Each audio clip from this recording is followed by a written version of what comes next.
వరంగల్లో దొంగతనాలకు పాల్పడుతున్న వ్యక్తిని పోలీసులు అదుపులోకి తీసుకున్నారు. నగరంలోని బస్టాండ్లో మహిళ బ్యాగ్ను దొంగిలించడంతో పాటు తాళం వేసిన ఇళ్లలో చోరీకి పాల్పడినట్లుగా తెలిపారు. అతడి వద్ద నుంచి 9 లక్షల రూపాయల విలువైన బంగారం, 10 తులాల వెండి, 2 లక్షల రూపాయల నగదును స్వాధీనం చేసుకున్నారు. ఏపీలోని అనకాపల్లి జిల్లా రామచంద్రపాలెం గ్రామానికి చెందిన కనుక రాజాబాబు మరో ఇద్దరితో కలిసి యలమంచిలి, నర్సీపట్నం, చోడవరంలో సుమారు 30కి పైగా దొంగతనాలకు పాల్పడినట్లుగా పేర్కొన్నారు. నిందితుడిని అరెస్ట్ చేసి రిమాండ్కు తరలించినట్లు వరంగల్ ఏసీపీ సంధిరామ్ నాయక్ తెలిపారు.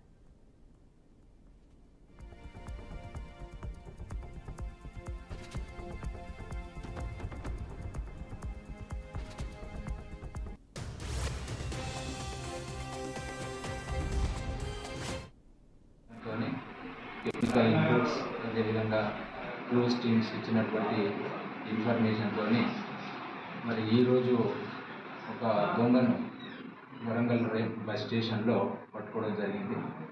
అతన్ని విచారించగా అతని పేరు కరక రాజబాబు, ఇతనిది రామచంద్రపాలెం, అనకాపల్లి డిస్టిక్.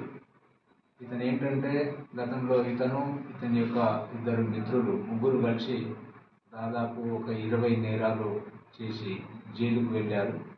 జైలుకు వెళ్ళిన తర్వాత మళ్ళీ బయటకు వచ్చి ఎట్లాంటి పనులు చేసుకోవడం చేతగాక మద్యానికి అలవాటు పడి మరి సులువుగా డబ్బులు సంపాదించాలనేటువంటి ఉద్దేశంతో మళ్ళీ దొంగతనాలు చేయడానికి అలవాటు పడ్డారు.